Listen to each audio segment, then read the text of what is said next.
Mugebyemizannyo getufunye olunaku olwaleero ttiimu y'eggwanga eya Crested Cranes essamba ogw'ebigere esitudde enkya ya leero okwolekera eggwanga lya Kenya gyegenda okuttunkana abaayo mu mupiira ogw'omukwano ku wiikendi ya Ssabbiiti eno. Katende Brian katweggulira eryo mu bujjuvu. Ekibinja ky'abasambi 19 n'abakungu be basitudde olwaleero okwolekera eggwanga lya Kenya okusamba omupiira ogw'omukwano ne Kenya ku Ssabbiiti eno.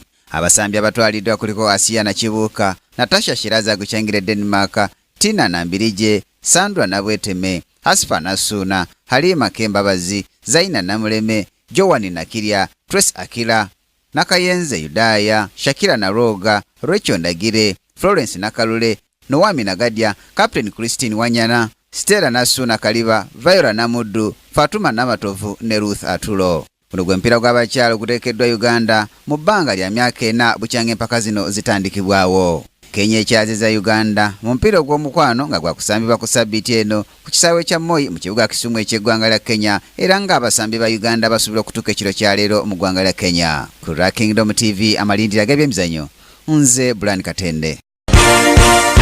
This is Kingdom TV.